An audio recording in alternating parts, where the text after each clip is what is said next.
bring in Danielle Dubois, who went out and got some hot takes from the fans. Danielle, what do you have for us this week? We have so much to talk about, so let's get straight into it. From an email from Cooper saying that Derrick White is the best player on the Celtics right now. For one thing, he makes his free throws consistently, unlike Brown.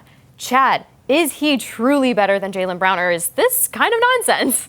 You can't say that. I'm the co-president of the Derrick White fan club, beloved player in my household, but Jaylen Brown's playing at an all-NBA level. He's elevated his game to a great degree with Jason Tatum out. He's sharing the ball. He's scoring 30 points a game, making great decisions.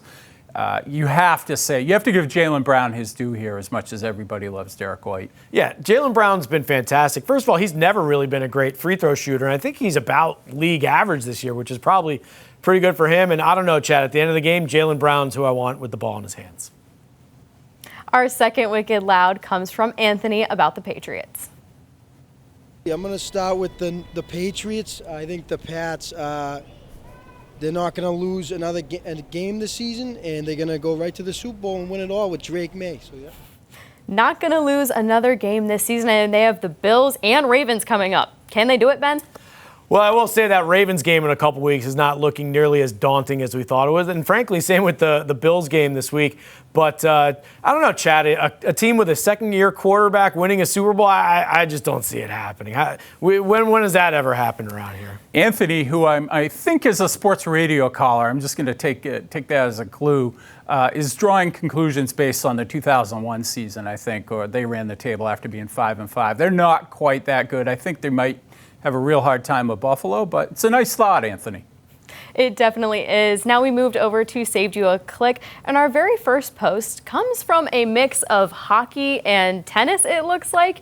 This is a creative idea, taking a nice block of frozen ice. This is how Canada does tennis, it looks like. I mean, I personally couldn't ever do it. I can barely stay upright in tennis shoes and not skates. But Chad, what do you think of this fun crossover? I think it looks more fun than pickleball, at least. But yeah, why not? Canada's pretty inventive, and they knew how to do all sorts of different sports on ice, mix and match them up.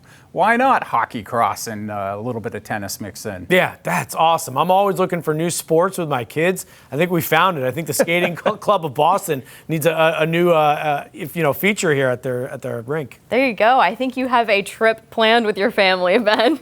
Our second Saved You a Click comes from a unique Patriot fan in the form of a duck. This is Dawn the Duck, who visited places like TD Garden, Fenway, and added Gillette Stadium to his roster against the Giants on Monday Night Football. Ben, can you talk to me about what this kind of fan is? Have you seen a duck at Gillette before? No, I'm curious. Do they sneak the duck in, or do they buy a ticket for the duck? No clue. Yeah, if they sneak it into stadiums, it's kind of like in Detroit where they get the octopus, they stuff exactly. in. But yeah, no, that's awesome. Good for the duck. That's a good-looking mallard right there. I think probably they're charging him, knowing how things go down at Gillette. That duck's paying $1 or $2 to be there. All right. Thank you very much, Danielle. Okay, let's finish the show with our Hail Marys. Chad, you go first. I think the Red Sox are going to trade Jaren Duran to the Royals. It's going to be a trade Red Sox fans don't love, but they'll get Cole Reagans back. It won't just be Duran going. I like it. A specific prediction to the Royals. All right, my Hail Mary. At least one among Mike Tomlin or John Harbaugh is not going to be coaching his team next year. It's been almost 20 years since the Steelers and Ravens changed their coaches. I think it's going to happen this offseason.